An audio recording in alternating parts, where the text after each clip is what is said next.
Welcome to the Merge Boot Podcast. It seems today that all you see is Survivor on TV and podcasts on your phone, but you better be ready. I'm Joel Edmiston. I'm Cody Crane. And I'm Chris George. And we have one thing in common. We want to talk about the boring players of Survivor. That's right. Today, we're doing another series of our competitive rankings of Survivor topics. And today, we're doing the top 12 memorably bland Survivor contestants. So, with us is a special guest for these series is Chris George.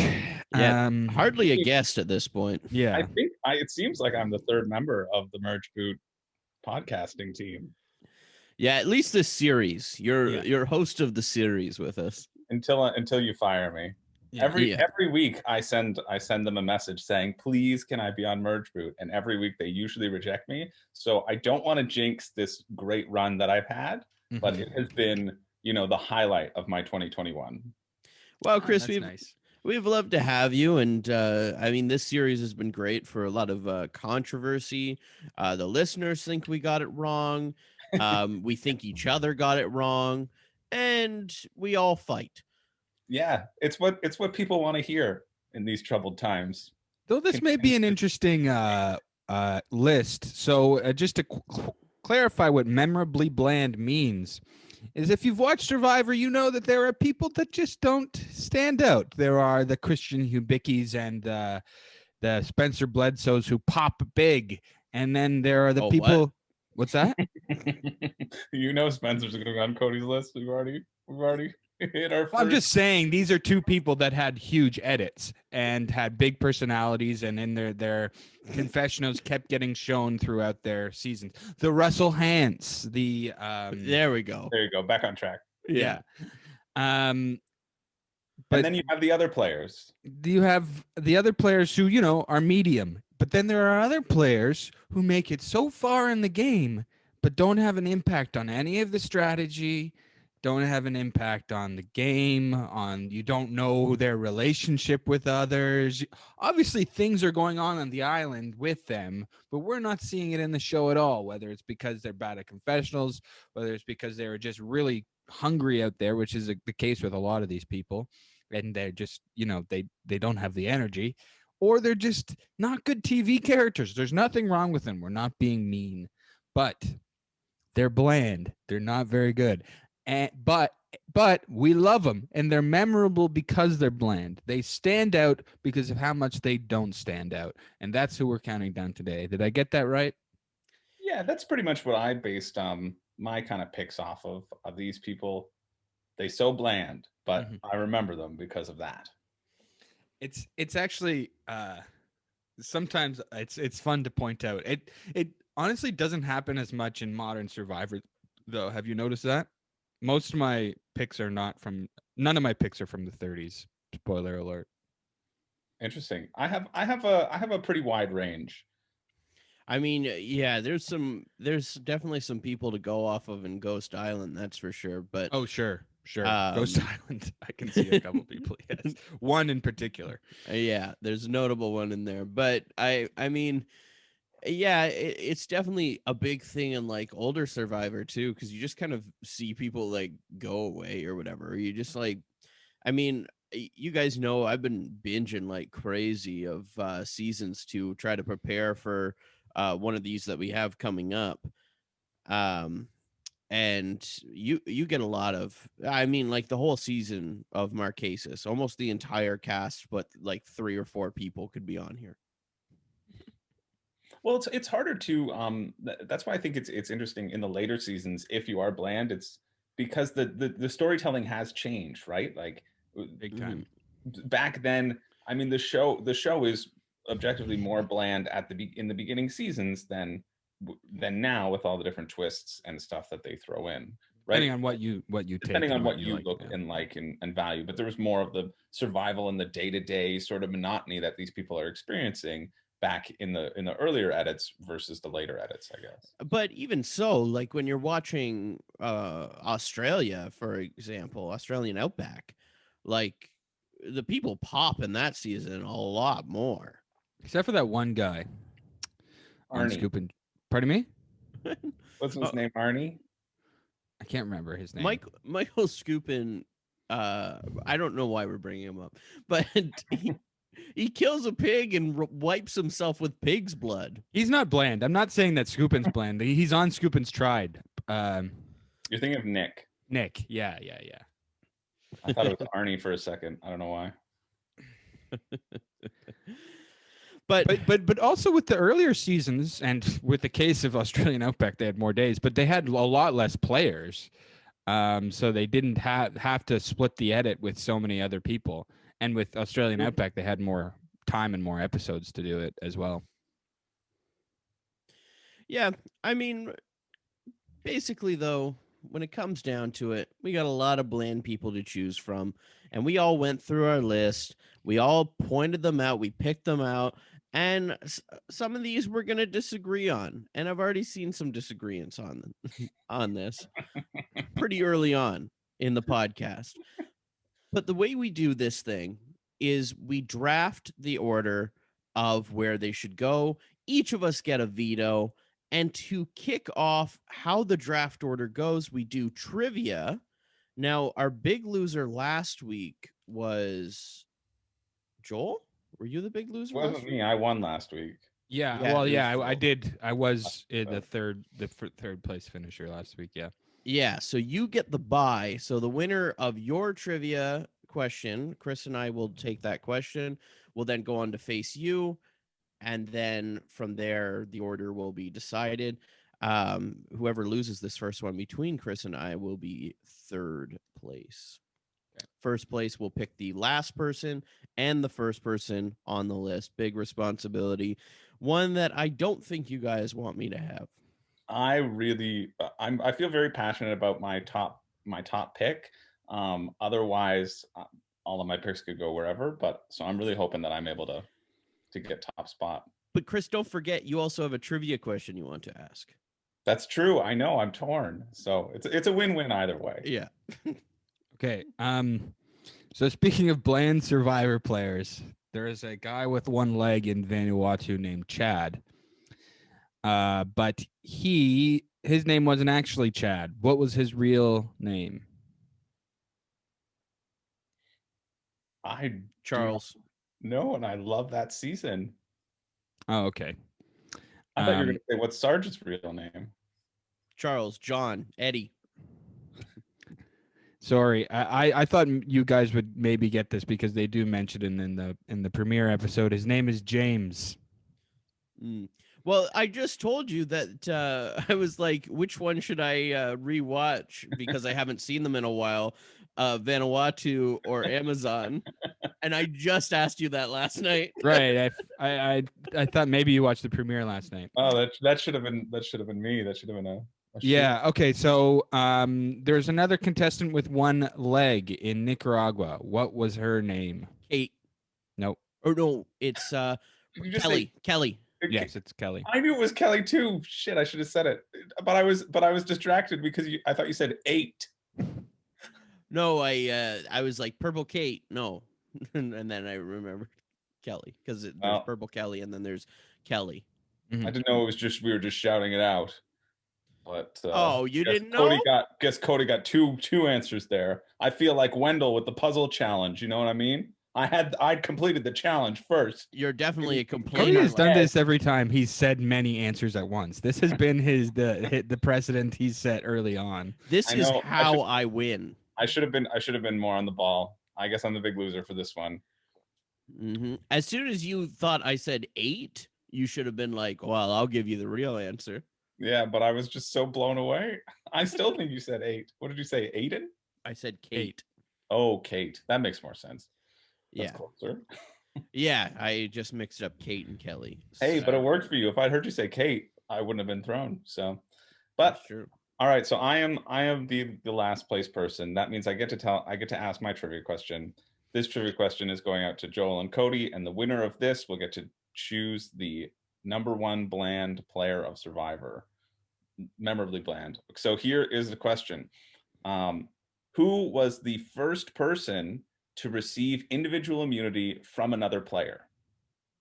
Heidi. You betcha it was Heidi, one of the greatest players of all time. No.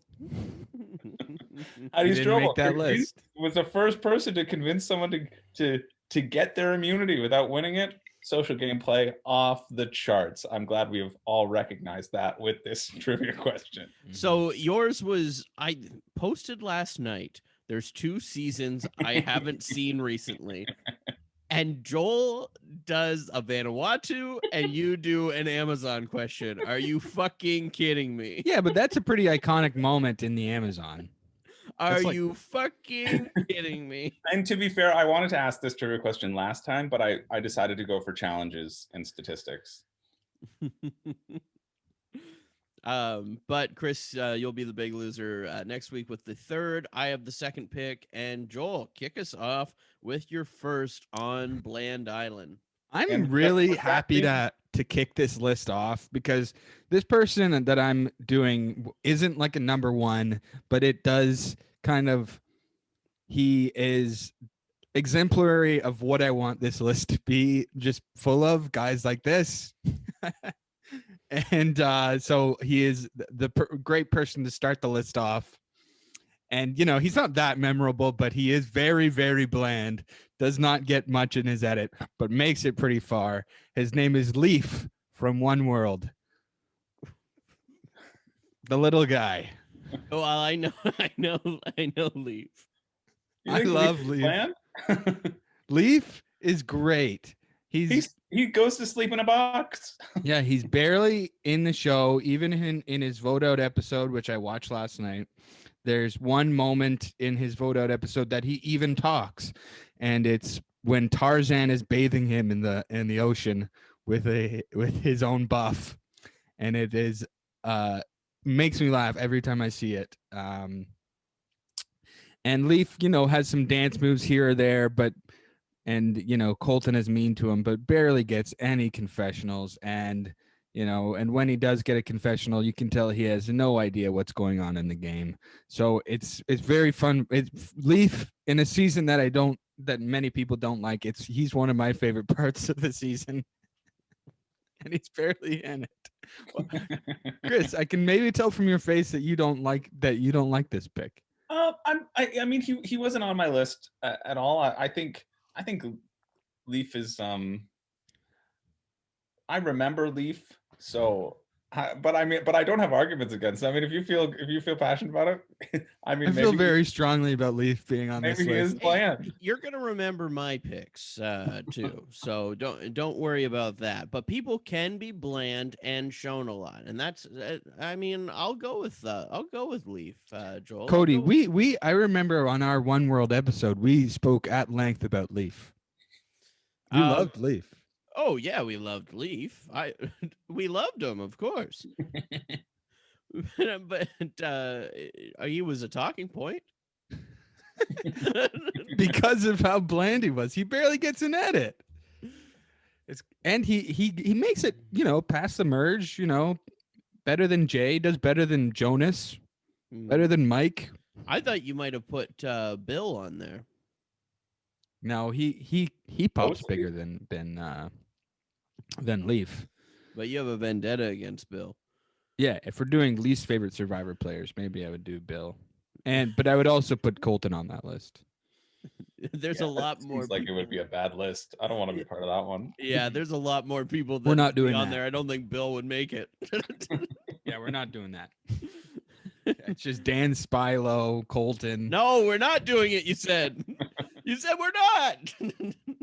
Wow, we've already talked about given a lot of really good people some airtime this episode. Yeah, no kidding. We already kicked off with fucking Scoop, and you got to bring up the rest. Oh yeah, he's on the list too. But yeah, Leaf is you know, what else can you say about him? What I like about him, what makes him memorably bland is every time I see him, like when they pan the camera down to show Leaf. I'm like, yes, Leaf. Right. Leaf's on this show. I'm like, yeah. And you forget about it until then. Yeah, exactly. But he gives you joy. Yeah, sure. I can see the joy. Honestly, I see the joy, and I'm not in this to kill joy, unlike Cody last episode. So no, I'm not going to veto this one. You know what's funny too about Leaf is like in after the merge and even in the pre-merge when they're doing like when Jeff is reading the votes, there's always a stray vote, and you're like, who voted for this person? And it's always Leaf. Yeah, I do remember that. Which is like, you know, shows he didn't have his ear to the ground. Yeah, I guess you're right, Joel. I'm all in on this. Yeah, I'm in for it. I'm not going to veto that. Yeah. So this is number 12, just because I don't think we specified how many we were doing. Right. Yeah, I don't have them written down this time. Oh, I got it here. So Leaf rules. I always write them down too, Cody. So in case you don't. Number 12, Leaf. So then it's up to me to have number 11, right? It is. Mhm. And Joel, I was all in on yours. Hopefully you'll be all in on mine. I got to put Cass right here. Veto. Why are you vetoing this? Hear me out. It's not a good pick, Cody. I mean, all your picks are not going to be good. We already know this, but This is a good pick. No, it's not a good pick. It's not. She's I know not I was bland. agreeing with you off air, but that was just to rile Joel up. Like, I agree, it's not a good pick. So you admit you bully Joel. Yeah. Oh yeah. Well, that's the I'm a mean confessional I person. needed. But I mean, this is just a person that was bland. She was bland. She didn't do anything. She She did so much. kind of went around. Every moment you can think of is because of Tony. It's not her. No, she flipped. She when Tony tells her final three or whatever, she goes up to Wu and tells him, and that blows up. She has a huge fight with Trish. You know, she has that comeback victory in the final 5 immunity for immunity. She does so much stuff. She pops way hard, way hard. She is not who this listed about. It's the biggest veto I've ever given.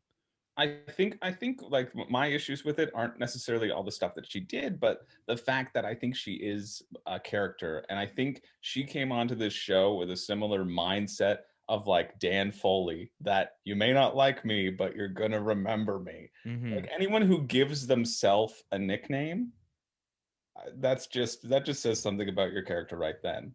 Well, it makes them more bland to me if they have to give themselves a nickname. I mean that's the whole thing with it. But if you want to veto it, then I got to put. You said the blow up with Trish. I found Trish bland. The only thing I remember with Trish is that she's my called God, Mountain Cody, you did Trisha. not get this assignment. You didn't understand. No, I gotta let my cat out of the room. I understood, and I made my choices.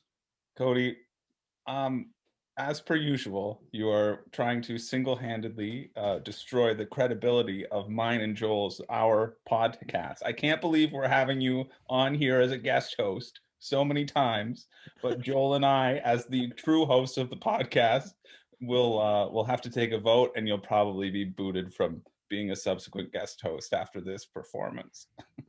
Yeah, Cody, I thought you were going to be excited about this list because you're always. I was excited. You're always doing a spotlight showcase on Burton and Albert and people like this.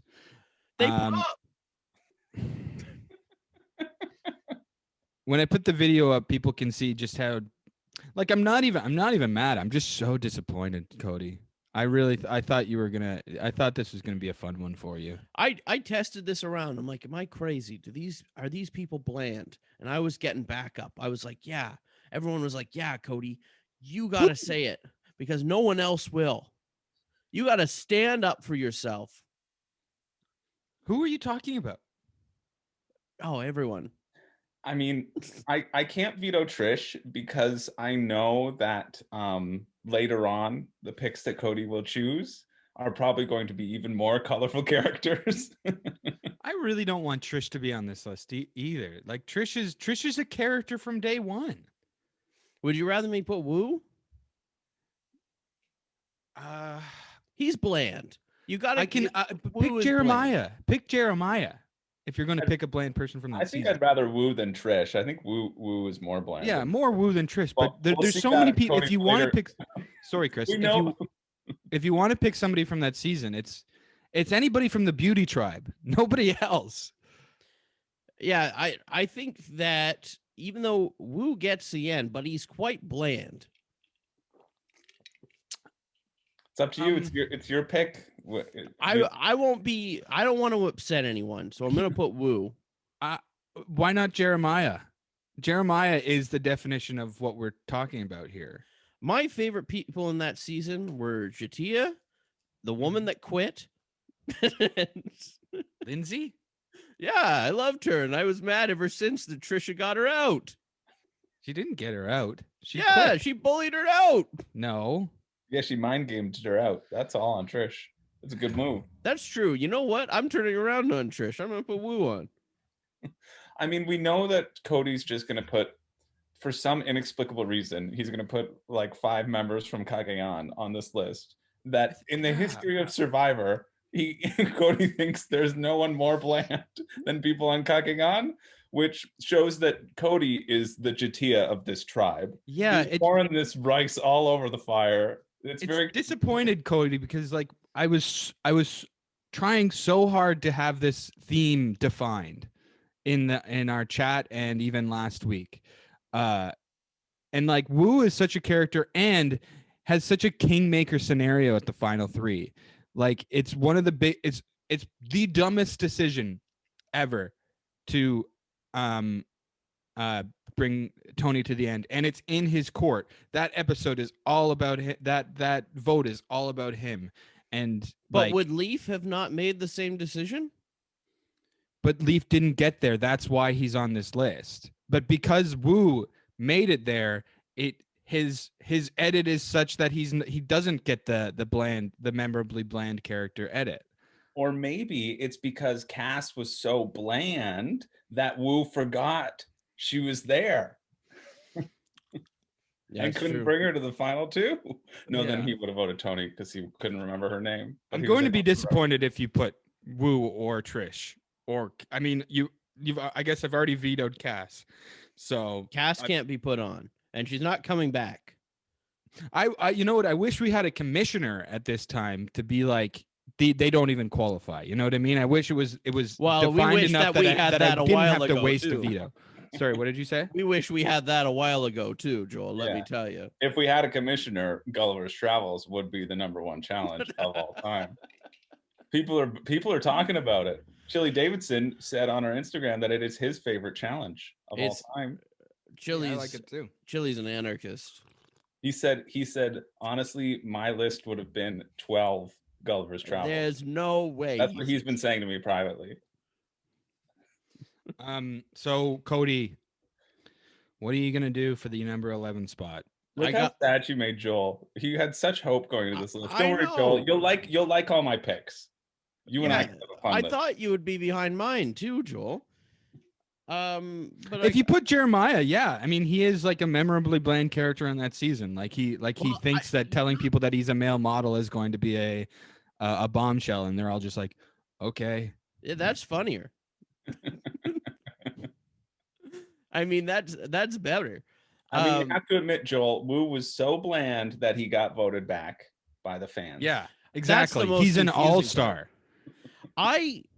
When Second Chances happened, and I watched it, well, not when it happened, but when I watched Cagayan and then Second Chances, I expressed my disappointment in that cast. I expressed it greatly. I don't think bland people should be on it. And that's why I think Wu is bland. It's like, I get it. I get that you have these opinions, but it's really not what we were thinking for this list. Like, I get that you say, oh, they're bland, they're boring and stuff, but like, it's like there's a specific defined thing, and you watch the show, you know what players we're talking about, and it's just like that. He's not that. Like, yeah, maybe you don't like this season, but he's not what we're talking about right now. But I find him bland. I don't find him any. But it's not. Why is Leaf any more bland than Woo? Because it's about edit. It's about character. Like, that's what we're going by right now. They don't stand out. Woo, whether you like him or not, stands out in that show, in that season. He's Or a you big can character in stand out that. for being bland, right? Like that can be your defining character trait. Yeah. Sorry, say that again. I said, or you can stand out for being bland. Like that could be your defining character trait as well, right? Did you get that, Cody? Am I Yeah. cutting it out? No, Okay, I my got it. headphones just aren't working then. Oh, Sorry. I think that's why Joel hasn't been agreeing with me. He hasn't Oh. heard my statements because his headphones keep cutting out. No, Yeah, no. that makes sense. I think that's why I said Woo, Joel, No, I know. in case it cut out. Is that your pick for number 11? That's my pick, yeah. You know I can't veto. I gotta save it for later picks. Yeah, I guess so. If that's what this list is going to be, then yeah, I guess you have to. For when he Chris. puts Tony as number one. Yeah. Tony's number one. I'm so disappointed, Cody. Hey, at least you got number one pick, Joel. Yeah. Joel, this is no worse than you putting Hayden on best players of Survivor.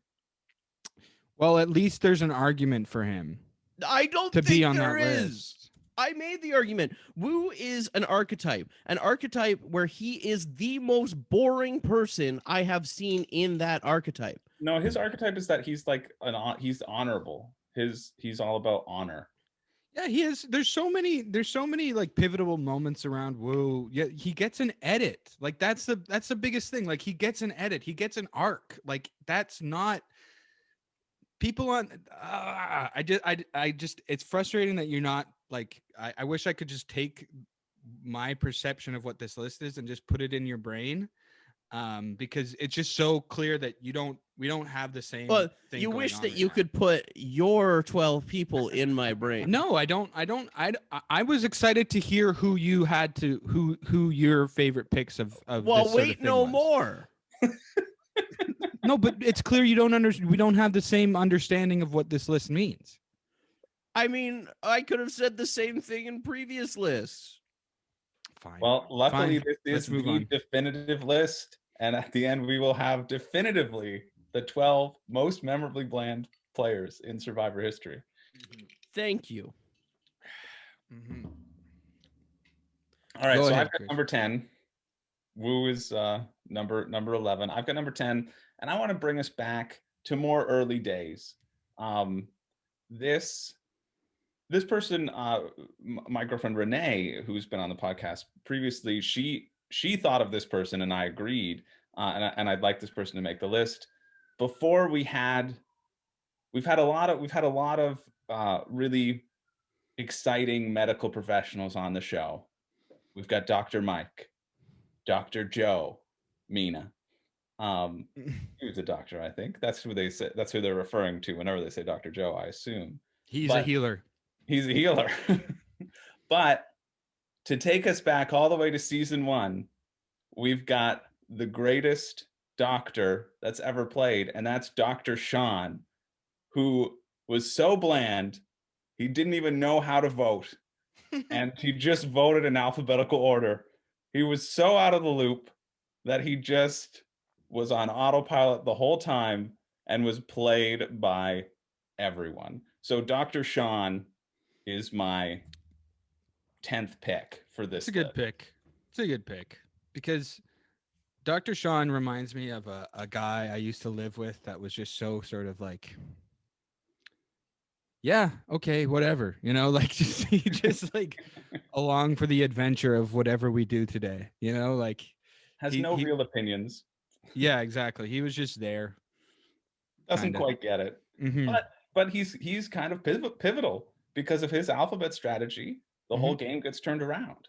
And it's funny because he's on the dominantly strategic tribe, and he's like the one that's like actively trying not to be strategic and could have been like a huge sort of player in the game, but ends up just being like, because of how sort of go with the flowy he's trying to be, he does sort of push the path of the game in a very sort of like dumbass way, sort of. I feel like he's so bland that I literally just watched Borneo and I don't remember who he is. Yeah, he's got a face that you just slide right off of. Yeah, when I looked at it, I was like, okay, He yeah. his relationship with Richard is very indicative to me on how good Richard's social game was with his tribe. Because he's like best friends with Rich. Like, Oh and yeah, he really is. he really loves Rich. Well, everyone loves Rich. No, well, the other tribe doesn't. And that's love why Rich. he's my number 9, Richard. I get number 9. Oh, Dr. right. Sean does get kind of a moment when his dad is Jeff. He wins a reward, and Jeff takes him onto a boat and says, "Would you like to meet the ship's captain?" and brings him to the captain's place, and it's Sean's dad, and Sean goes, "Oh, Dad, you're here? Oh, cool. My dad's here. All right." Do you remember that? I don't, but it sounds like a great moment, and I even picked Sean. Yeah, I mean, Sean definitely deserves to be on this list more than Wu. Well, yeah, he's number 10 and Wu's 11. I mean, Sean does get like, because there's not that many characters in that season, and I feel like if it was any other season, especially a season with 20 players, we wouldn't get to know Sean as much. We do kind of get to know Sean, and we realize that Sean's like, he's just Dr. Sean, you know? He's not. I mean, but we get to know bland players. That's the whole thing. Like, because is the list like least confessionals, like least screen time? No. We could No. statistically look at that.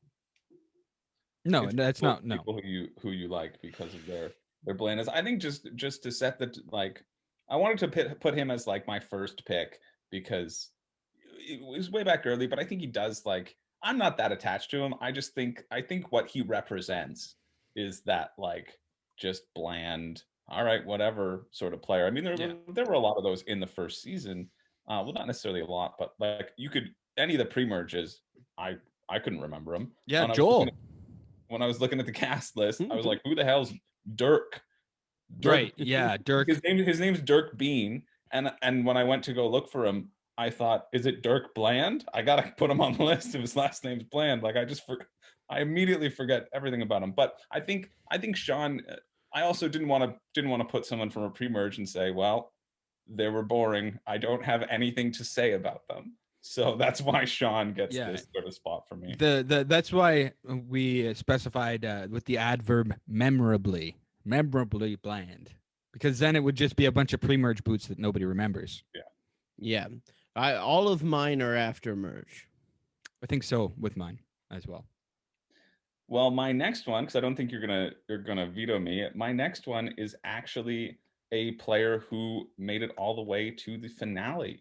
This is on a season that I know Cody recently just watched, and that is Susie Smith. I think her last name is Smith. If it isn't, it is now. Susie from Gabon. Mm-hmm. Susie, what's incredible about Susie is that she almost wins the game. When I was looking it up for this list, it was a 4-3 vote. Bob wins by 1 vote. So the difference of 1 vote could have made Susie a winner, and she's so silent throughout the whole season. And I don't think that's necessarily true. Susie shows up a lot throughout the season, and she's the reason why Sugar and Kenny and Crystal take control. Yeah, she turns on the tribe and gives them the insight and works both sides. Yeah. And then she's also quite annoying on camp a lot of the time. She's behind a lot of the strategy talk when you watch it. I think Susie is probably, like, out of the final 3, the best strategic player in that game. She definitely is. But I don't think she gets any of this credit. like I remember on the rewatch, I was like, who is Susie?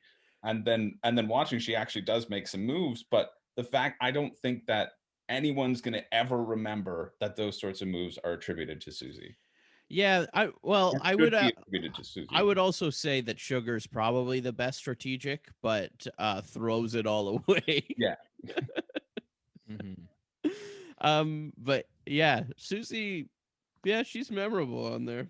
Susie has a nonchalantness nonchalantness to her gameplay that's sort of like she doesn't really give a shit in a way that is like, you know, very unmemorable and memorable at the same time. Like when she sort of doesn't she tell Corinne, like, I think I want to vote you out.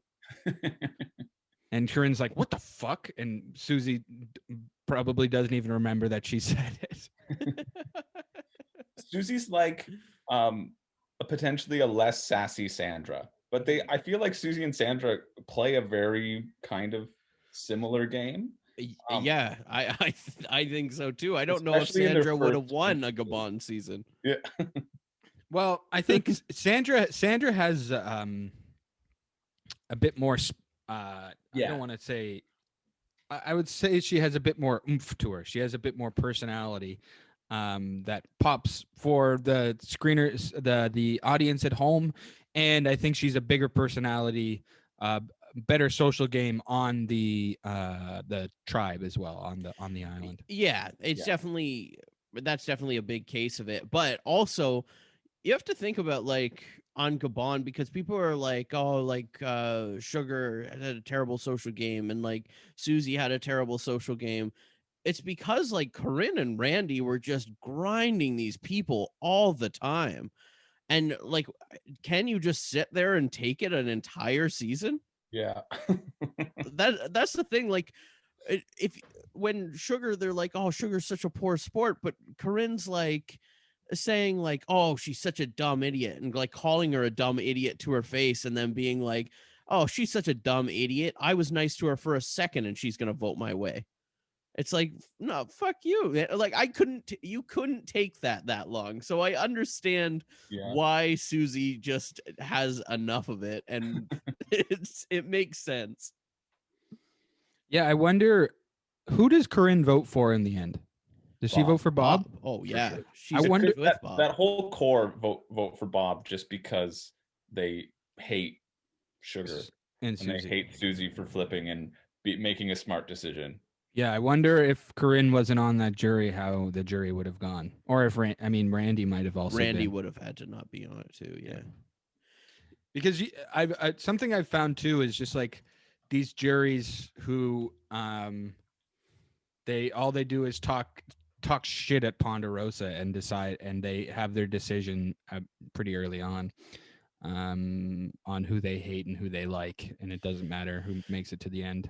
Yeah, it's weird with Susie, because this pick is someone that probably would have won the game another season. Like, I mean, because I don't know if Susie has any chance in any other season. Yeah, I started with a different jury. I mean, but like, because Randy, like, even when the cookie incident happens in that season, she doesn't laugh at it at all. Like, she's not a part of that, like, mocking of Randy even.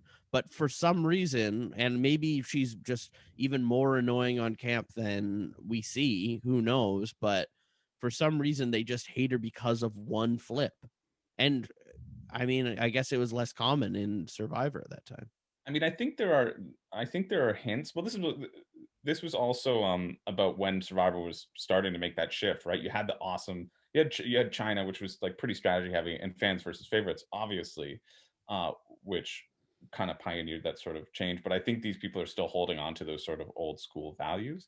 I do remember that there are some moments where like where Susie's like annoyances are showcased. I'm like, okay, I can see how that would like potentially wear on people, but also I wanted to put Susie on this list because I think she kind of deserves more than she gets, and I think she's one of those people that in retrospect and watching it back, you go like, oh yeah, like there's a lot of good things to be said about Susie, but in my memory, Sugar came in second, and Yeah, Susie wasn't exactly. even on the season. Yeah, she makes it to the end, but there's no way that Susie's on the DVD case in my brain, you know? Yeah. Like Mhm. it's just like, oh yeah, there's that lady in Gabon. I wonder if Susie won, and Bob is a controversial winner in a way because he's one of the most unstrategic winners. Who would Susie be a more controversial winner or less controversial than Bob? I think less. I think if you gave Susie another chance to prove herself, she could. She'd probably get a different edit if she won as well. She probably gets, yeah, that's the thing. Yeah, because I mean, she wasn't there not doing strategy. Like she flipped the game, and that's she more was than you just can under say. the radar. She's a huge under the radar player. Mhm. I haven't watched that season since last year, and it don't kind have of leaves my mind as soon as I watch it. So Yeah. maybe if I had just watched it like Cody, I would have more to say about Susie. I'm a big Gabon head. So are you gonna veto Chris's pick? No, I'm not vetoing anyone's picks. Well, you can veto your own. You better save it. I hope you can. Yeah, we can convince if you have more picks like Woo and Trish and stuff. Then I hope that you will. I think I we can did convince technically you. veto my own when I vetoed Trish. Yeah. All right. Hey, Well, I think we just pulled a Trish and bullied you into quitting. Yeah, Yeah. it's interesting because that's true. It's interesting because we have two finalists on here. We have two losers in the end, and that tells me that number 8 should probably be a winner. Oh, and no. it starts with a T, and it's Tommy Sheehan. I like this pick. Tommy was on my list. I like this pick a lot. It's funny because Tommy, his whole thing was to be bland. It was his keeping his threat level low was his kind of master stroke, I guess, in a way that made him just like the worst TV character. Yeah, I mean, nothing exciting about him. Also led to a season where we didn't know the winner because it was so unimaginable at that point. I think we were all thinking that Detective Kowalski had it in the bag. I knew that Tommy was going to win from like the first episode. When a couple people went home in the pre-merge, I was like, oh, it has to be Tommy then, because he was getting, the weird thing is that he was getting an edit, but every time he was on screen, I was like, this guy is like, so like you could see through him. It was like he was invisible because he was so pale, but also he was so boring. The best catchphrase that Tommy came up with was the horrible catchphrase, Tommy and his mommy, which he really tried to make work. And it's just like the worst catchphrase. And that's like your best content that we're putting forward to the viewers. Tommy's on this list. Teaching time with Tommy, he also Let me ask says. you, Joel, you listen to a lot of Survivor interviews. Did you listen to like post interviews of that season? Did you listen to Tommy? Yeah. Is he a bland person in real life? Because even when he wins, we don't see anything. Well, the thing about Tommy's post-game press is that he was very not defensive, but he was very he came off very cocky because he was like, a lot of my strategy didn't come through in the edit. I'm going to tell you all the master strokes that I was doing. He was throwing challenges out there. He was doing all this stuff. So a lot of people were like, this guy kind of sucks. And I was like, okay, I'm getting to know him more a bit so I can see his gameplay. That doesn't take away from the fact that he was a bad TV character. And I think there's a lot going on in that season. So there's a lot taking away from his edit. But I think one of the big reasons his edit doesn't come through is because it just, the way he is, the reason that Tony's strategy comes through so strongly is because of how good he is in confessionals as well. You know what I mean? That's Adam Klein is similar. There are a couple winners that Boston Rob is such a huge character because he's so good at articulating, and he's a good TV character. But where Tommy, I think he comes in very, if you listen to one of his exit interviews, he comes in very hot, and almost like he's like, I'm one of the best winners, like, and blah blah blah, and he's like saying like, oh, this is like his masterful strategy and stuff, and you can say like, okay, shut the fuck up, but also I guess you have a right to defend your game. Is there often, like, usually when they do like a favorite season or a heroes versus villains season, they take from the season before. So the fact that Winners at War, which would typically just take the most recent winner, passed on him completely, I think that tells you how bland this man was. I think the rumor about that, they didn't put the 39 person in 40 because they didn't want to spoil it, and they knew it probably would get spoiled if they did put the winner in. That season was already spoiled. I doubt they cared about that. Who was it? Well, that's why they did it, though. Who? That, yeah, I mean, that's that. I'm not making that. That's not a speculation. That is why they didn't put the 39 winner in. I think you're making this up. No, I'm not making it up. I'm trying to remember who Tommy was even against at the end. Was it? It was Nora, Dean, and Detective Dean. Dean. Dean made it to the end, and no one voted for him. Dean came in second. Yeah. He actually did pretty well. But it was a bigger jury.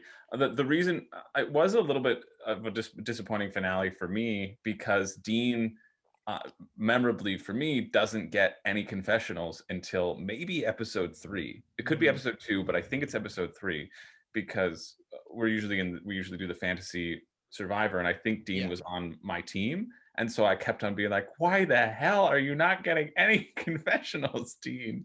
And then the fact that he was at the end, I was like, well, there's no way. I wanted him to take it out, or Nora, but there's no way that Dean could win just because he didn't get those confessionals early on in the season. He's so good late in the season, though, too, and you just have to wonder about it. I think it is. It comes down to like this, like Tommy in the end. You can I think the best like showiness of Tommy is his final tribal performance. It's something very memorable about his game for me, is that he was able to articulate his self-awareness and how he got there and why he got there and how he got Nora to take him to the end. So I think maybe Dean could have won if Tommy wasn't so good at the final tribal. But I also think that Tommy just being in control a lot in the game, there was a lot of game bots on that jury, and I think they just came in thinking, oh yeah, we're just gonna give it to, because Dean was was got the fool at it. He was a goat to many, and I think his idle plays and stuff like that, and all the fancy flashy stuff he's doing at the end just wasn't enough.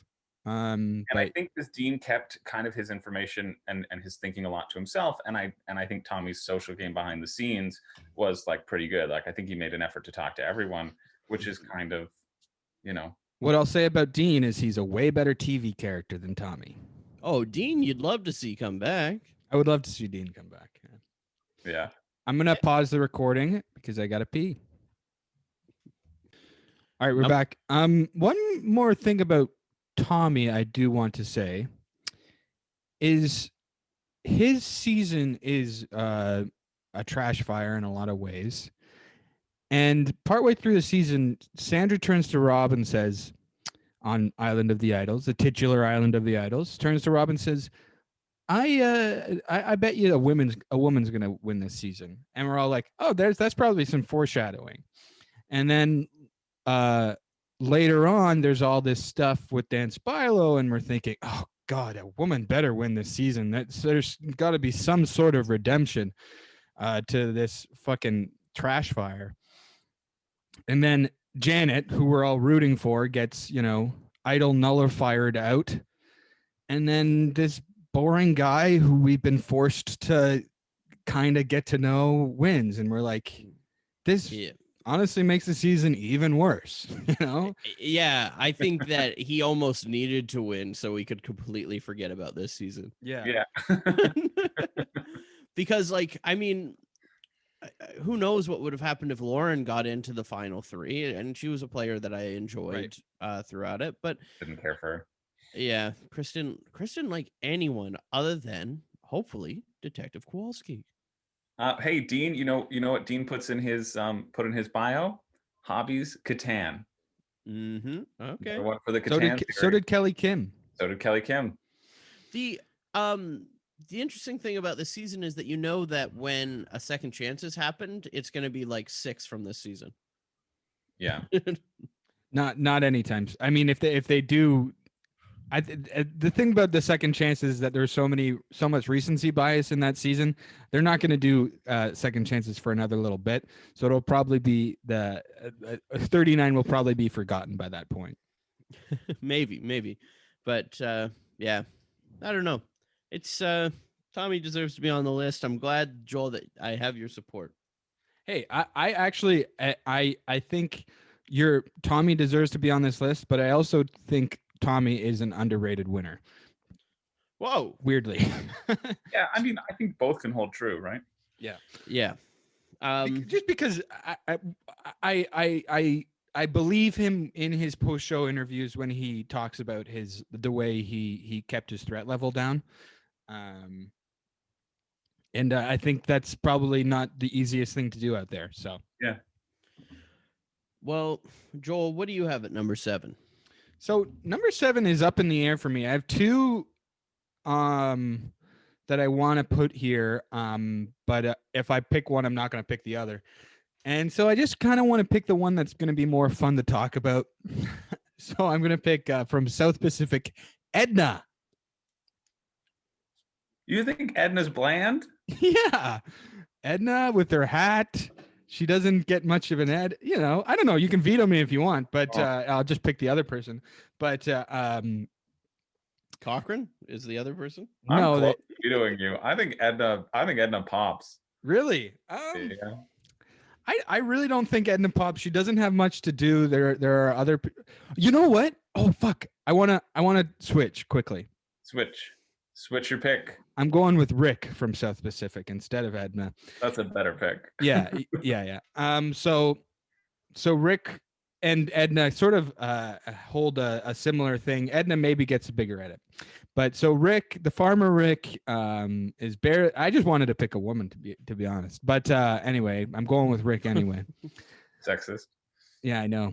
All my picks are men. He just kind of floats along, and then in the final four, there's this big argument, and Rick is like yelling at Albert.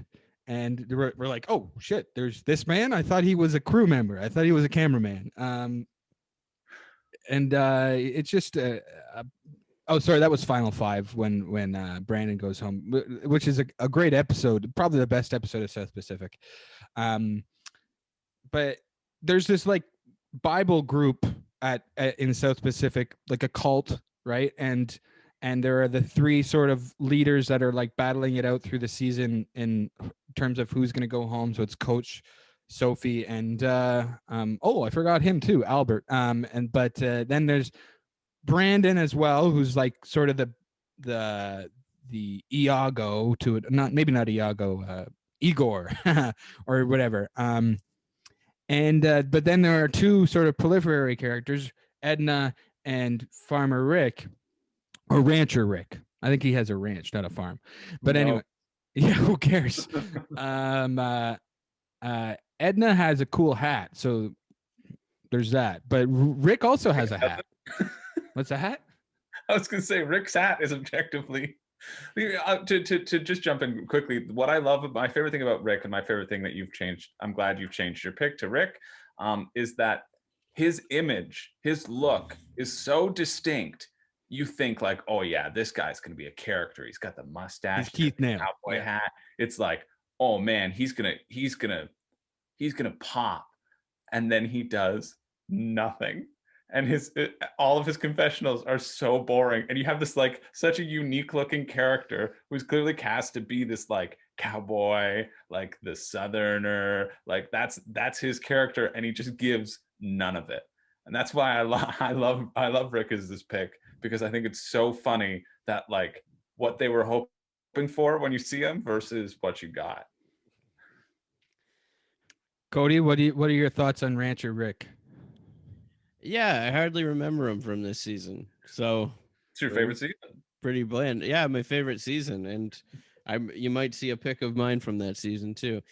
But yeah, I think memorable look, probably bland.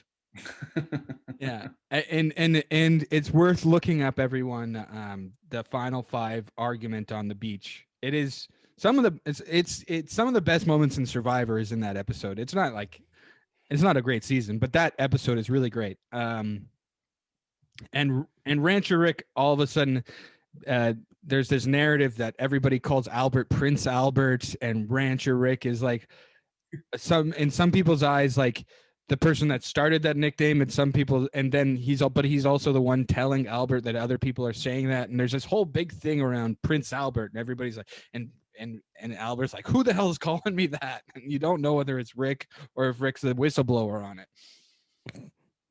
it. Prince Albert also is piercing for your penis. We know. All right, Joel. What's clarify, just in case? What's your number 6?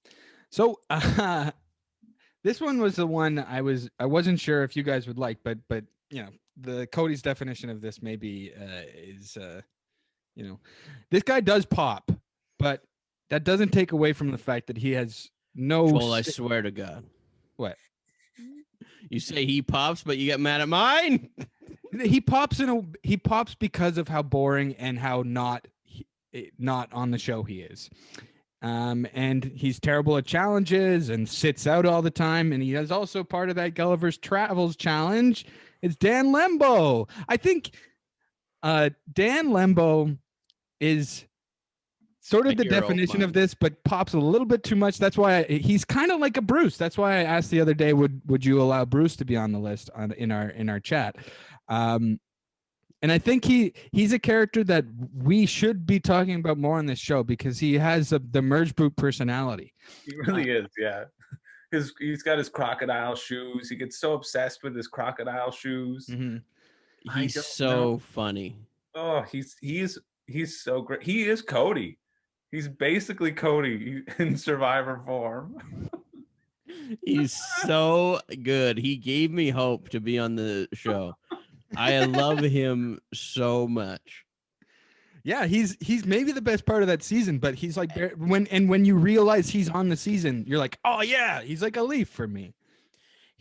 But he has like a lot of like big tribal moments and everything too, and a lot of like it's really funny because I mean that season in general just has a hard time editing, I feel, and you have no idea like going forward like who Dan's with or who Fabio's with, and then eventually you find out they're together and it just hasn't been clear the entire time.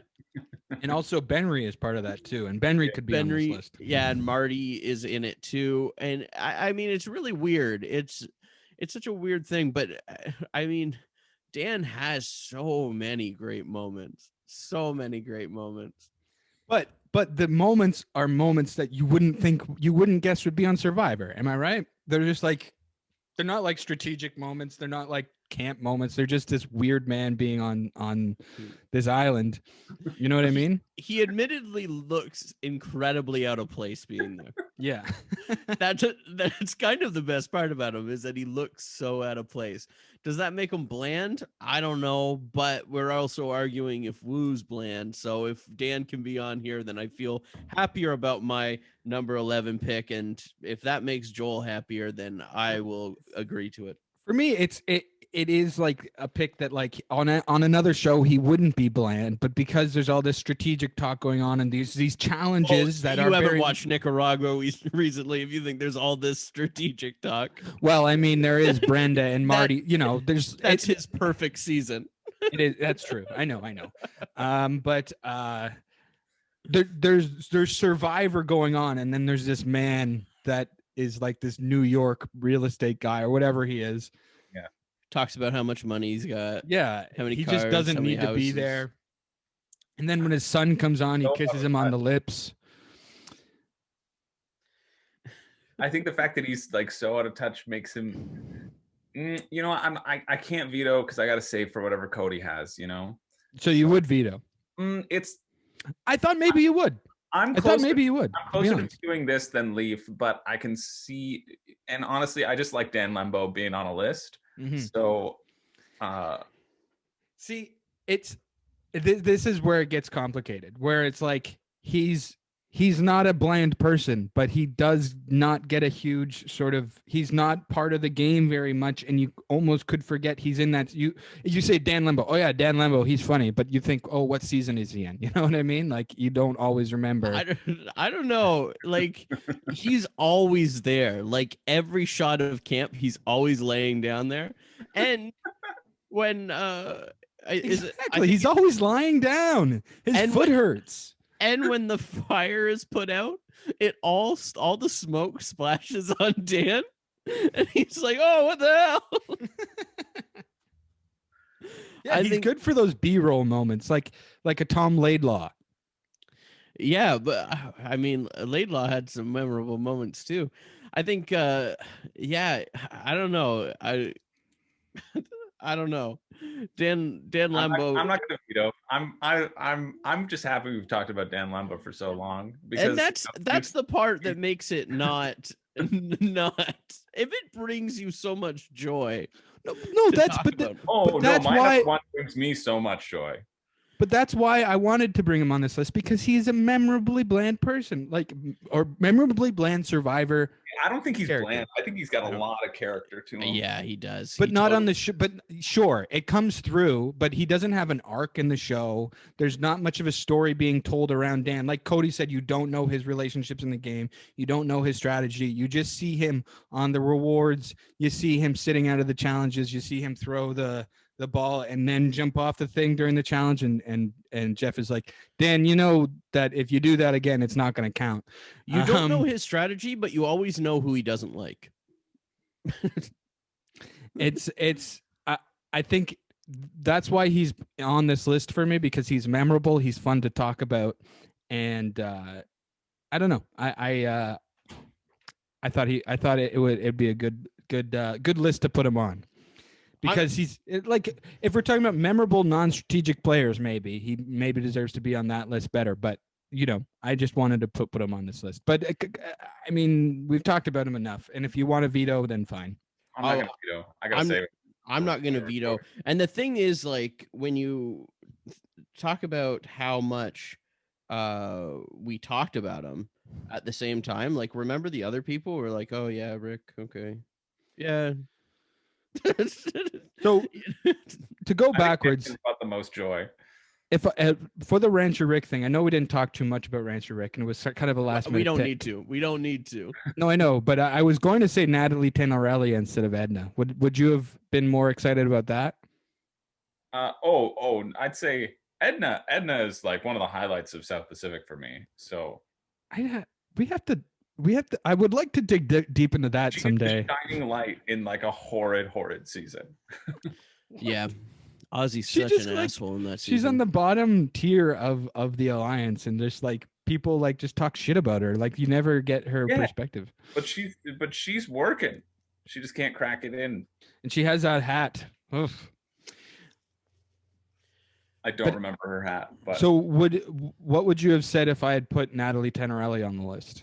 I would have gone, yeah, sure. I mean, like she's just really young. I mean, I debated between, on my short list at some point, Ashley Underwood was on the list, who is Natalie's partner in crime, and she was on that list because I couldn't remember her name.